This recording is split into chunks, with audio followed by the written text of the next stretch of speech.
नमस्कार, आप सभी का स्वागत करता हूं अपने YouTube चैनल सुरेंद्र सिंह बोरा में। साथियों, बहुत सारे साथी ये समझ रहे कि आज बोरा जी का वीडियो क्यों नहीं आया और शासन स्तर पर ब्रिज कोर्स की बात कहां तक पहुंची। ये बहुत सारे लोगों की उम्मीद है कि आखिर देहरादून में गए तो शिक्षा मंत्री जी ने आपको क्या आश्वासन दिया और ब्रिज कोर्स कब तक प्राथमिक शिक्षक भर्ती में शामिल होने वाला है। तो ये बहुत सारी चीज़ें घर बैठी आसान लगती हैं, लेकिन जब आप फील्ड में जाएंगे और विभागों में जाएंगे तब आपको हकीकत का पता लगेगा कि आखिर जो ब्रिज कोर्स का ग्राउंड है वो कहाँ पर शासन स्तर पर स्टैंड कर रहा है और किस लेवल पर ब्रिज कोर्स की स्थिति है और क्या स्टेटस के साथ विभाग में ब्रिज कोर्स को देखा जा रहा है। इन सभी बातों को आपको ध्यान में रखना होगा। और माननीय शिक्षा मंत्री से जब ब्रिज कोर्स के प्रतिनिधि मंडल की बात हुई तो उन्होंने आपकी बात को किस स्तर पर समझा और क्या उन्होंने डिसीजन लिया और किस तरीके से हमारी टीम की तरफ से उनका धन्यवाद अदा किया गया।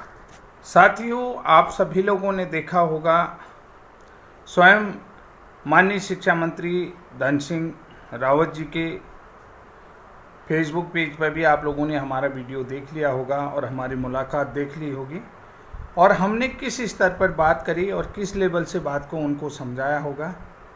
इस बात को आप लोग भली भांति समझ चुके होंगे और किसी से ये बातें परे भी नहीं हैं, क्योंकि बेहतरीन ढंग से उन्होंने हमें समझा हुआ है और न्यूनतम योग्यता के लिए उन्होंने, आप सभी लोगों को पता है, शिक्षा महानिदेशक को लिख दिया है कि अगर ये न्यूनतम योग्यता में हैं तो ये क्यों बाहर हैं।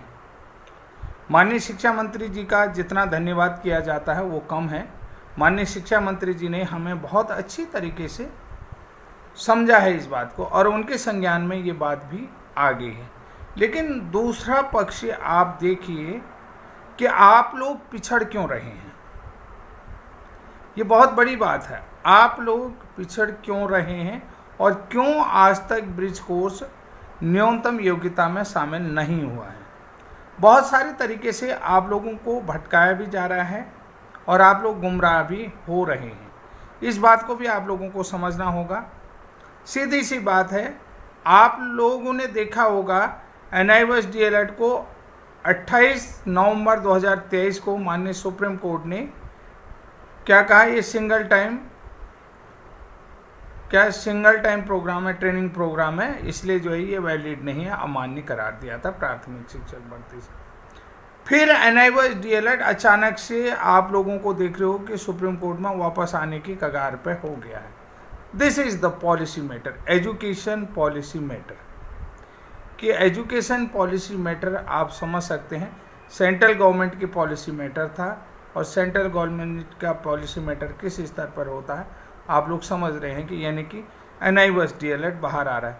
अब इस सेंट्रल पॉलिसी मैटर को किस तरीके से आप समझते हैं, क्योंकि सबसे बड़ी चीज़ मैं आपको बताता हूं कि जो ब्रिज कोर्स का मैटर है उसका पक्षकार, उसका प्रतिनिधित्व जो विभागीय बैठकें होती हैं उसमें नहीं रखा गया है। कि यानी कि आप विभागीय बैठक जो विभाग लेवल पर निदेशालय स्तर पर जो प्राथमिक शिक्षक भर्ती को लेकर के और न्यूनतम क्वालिफिकेशन के लिए बैठकें आयोजित की जाती हैं, आहूत की जाती हैं, तो उसमें आपकी तरफ से कोई पक्षकार नहीं होता है, कोई पक्षधर नहीं होता है, क्योंकि आप लोगों ने ये जहमत नहीं की कि हमें देहरादून जाना चाहिए। हमने अपने स्तर से भी विभाग को ये मैटर पहुंचाना चाहिए, किसी ने भी, कि देखिए एक बार सुरेंद्र राणा या सुरेंद्र बोरा या उसके कुछ लोग चले गए क्योंकि दुर्गम क्षेत्रों में रहते हैं, फिर हम जाएंगे 6 महीने बाद, तब तक क्या होगा। क्योंकि निदेशालय में सबसे बड़ी चीज़ है कि आपकी पैरवी या आपकी जो निदेशालय स्तर पर बैठकें हैं उस पैरवी में आपका पक्षकार या आपका पक्ष पिछड़ रहा है या इसको कहें कि आपका पक्ष नहीं उठाया जा रहा है, इसलिए आप न्यूनतम क्वालिफिकेशन में नहीं हैं, जिसके लिए आप जो भी दुर्गम क्षेत्र के लोग हैं, दूर दराज क्षेत्रों के लोग हैं, जिसके लिए भी आपको अपनी पैरवी करने के लिए देहरादून यानी कि अपने शिष्टमंडल के साथ, अपने जो संगठन है उस संगठन के सदस्यों के साथ अलग अलग तरीके से जाने का प्रयास करना चाहिए। और दूसरी बात मैं एक चीज़ बता देता हूँ कि सारे जो व्यक्ति हैं, जो भी मिलने वाले हैं, उनका कॉन्सेप्ट एक ही होना चाहिए कि उनकी बातों में विरोधाभास नहीं होना चाहिए, क्योंकि एक तीसरा एंगल ने भी आपके लिए ऐसा पेंच फंसा रखा है कि जो थोड़ा सा मुझे नज़र आ रहा है। तीसरा एंगल भी इस पर दिख रहा है, जो मुझे नज़र आ रहा है। उन्होंने आपका पक्ष कुछ अलग तरीके से रखा है कि जो ब्रिज कोर्स का प्रावधान था वो नियुक्ति के 2 साल के भीतर था। जब आप बीएड के रूप में अपॉइंटमेंट ले लेंगे, उसकी नियुक्ति के 2 साल के भीतर था, जबकि ये जो है हम लोगों का ब्रिज कोर्स वो न्यूनतम क्वालिफिकेशन के अंदर आता है, न्यूनतम क्वालिफिकेशन पूर्ण करने के अंतर्गत आता है, यानी कि 17 अक्टूबर 2017 के MHRD की अधिसूचना के अकॉर्डिंग है। वो जो ब्रिज कोर्स का प्रावधान ज्वाइनिंग के 2 साल के भीतर था, वो NCT के गजट नोटिफिकेशन 2018 में था। यानी कि कुल मिलाकर के विभाग के पास आपका पक्ष अभी तक इतना मजबूत नहीं है जितना हमने देखा, हमने समझा।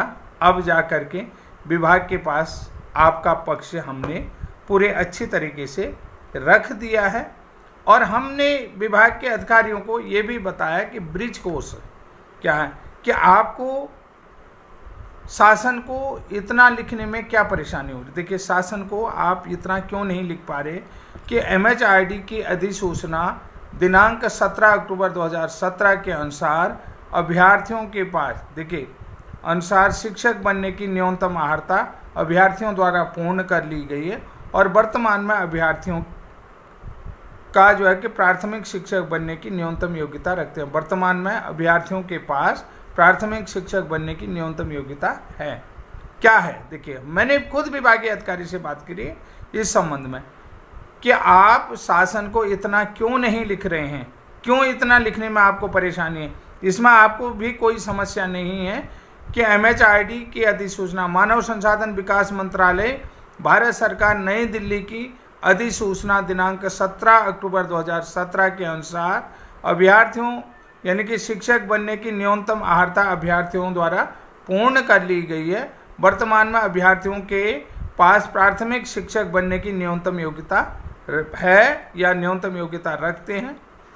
और दूसरा भी मैंने पक्ष रखा है कि आप ये भी रख सकते हैं कि MHRD की अधिसूचना दिनांक, यहाँ पर ये सारी चीज़ें रखी कि दिनांक 17 अक्टूबर 2017 के अनुसार, कि दूसरा पक्ष क्या लिखा, मानव संसाधन विकास मंत्रालय, भारत सरकार, नई दिल्ली की अधिसूचना दिनांक 17 अक्टूबर 2017 के अनुसार शिक्षक बनने की न्यूनतम अर्हता अभ्यर्थियों द्वारा पूर्ण कर ली गई है, और वर्तमान में न्यायालय में याचिका विचाराधीन होने के कारण से अभी जो है कि इन लोगों को कंसीडर नहीं किया गया है, या इनका अभी न्यायालय में मामला विचाराधीन है।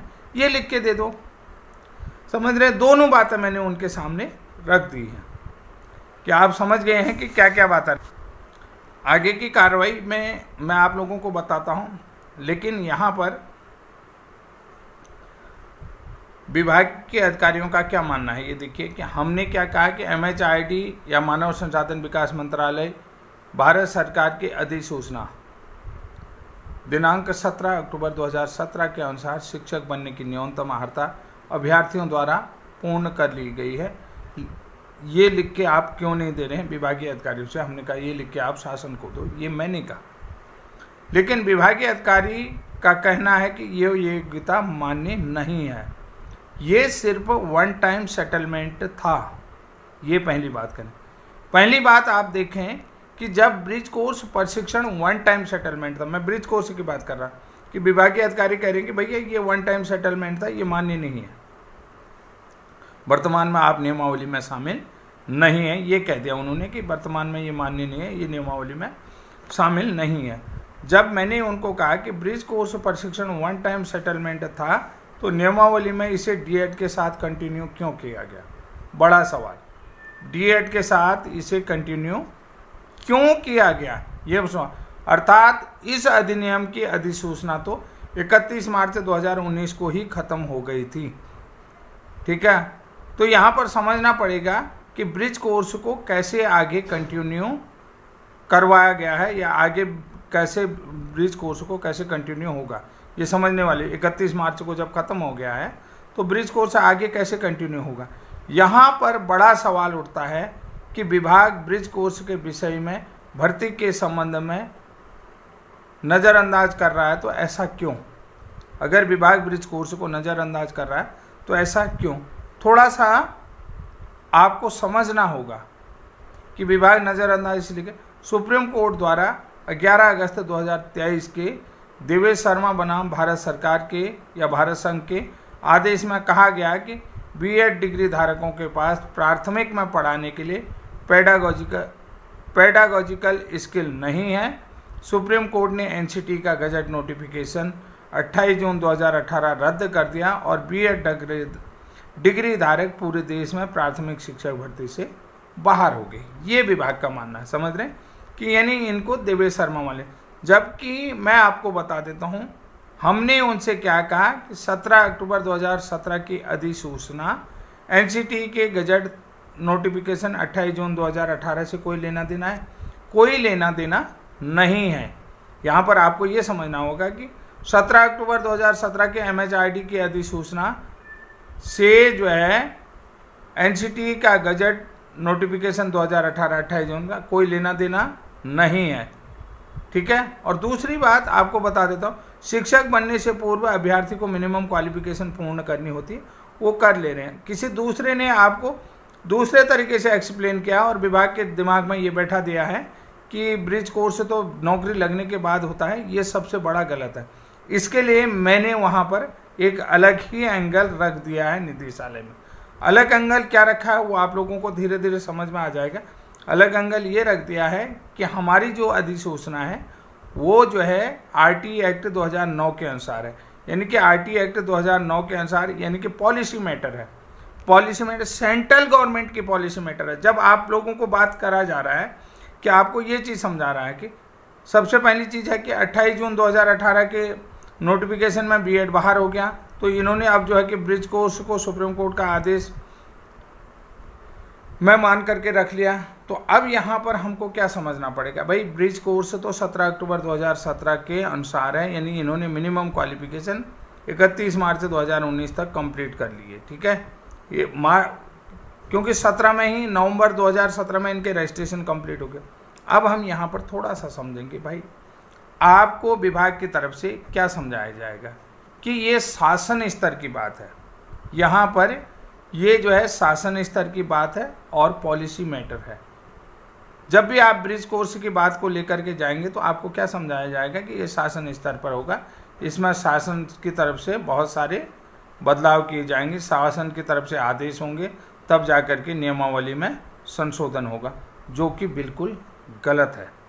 देखिए यहाँ पर शासन स्तर की कोई बात आप नहीं रहेगी। सबसे पहली बात मैं आपको बता देता हूँ, ये जो है कि सेंट्रल गवर्नमेंट की पॉलिसी है, ठीक है।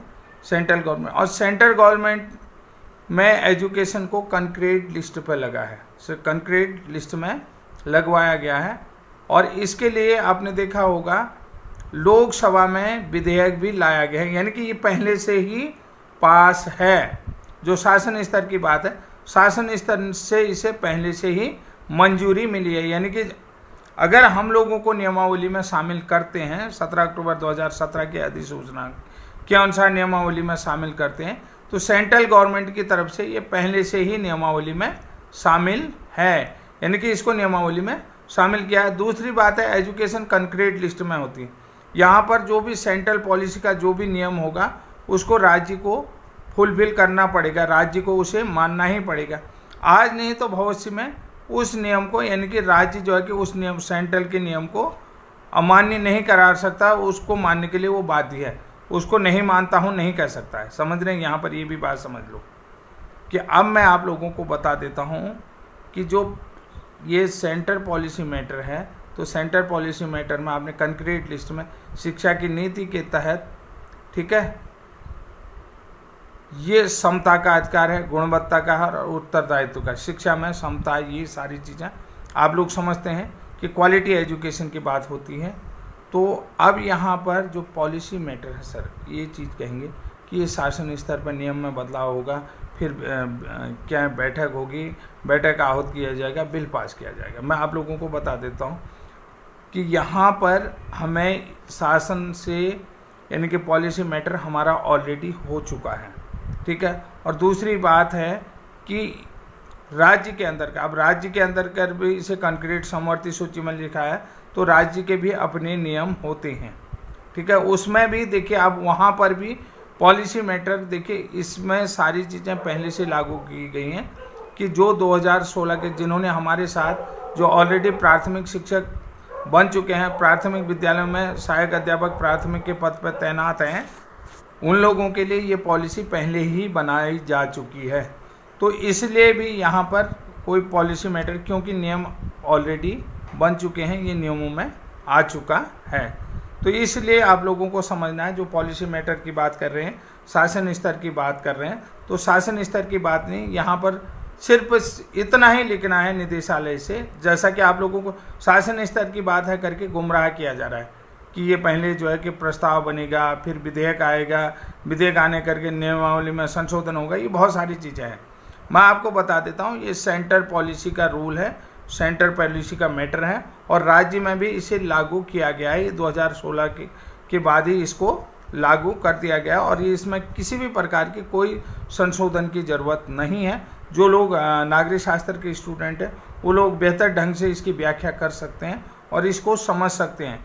क्योंकि मैं क्या समझाना चाह रहा हूँ, ये समझ रहे हैं कि मैं आप लोगों को ये समझ रहा हूँ कि शिक्षा जो है कि कंक्रीट लिस्ट में आती है, और ये जो है कि केंद्र सरकार के अधीन है, सेंटर पॉलिसी का नियम है, शासन स्तर की बात है, पॉलिसी मैटर है। पॉलिसी मैटर देखिए, केंद्र से आप लोगों ने देखा लोकसभा और राज्यसभा से पास होकर के विधेयक बनाया गया, ये चीज़ें होंगी। अब उत्तराखंड में भी देखिए, यहाँ नियमावली में ऑलरेडी शामिल था, नियमावली में इसे क्या किया, हटाया गया है। अब इसके लिए कोई विधेयक लाने की ज़रूरत नहीं पड़ेगी, पॉलिसी मैटर की बात नहीं, केवल विभाग लिख करके उसको इम्प्लीमेंट कर सकता है यहाँ पर किसी भी प्रकार के विधेयक, क्योंकि ऑलरेडी यहाँ पर इस देखिए संशोधन तब करते जब ये पहली बार होता है।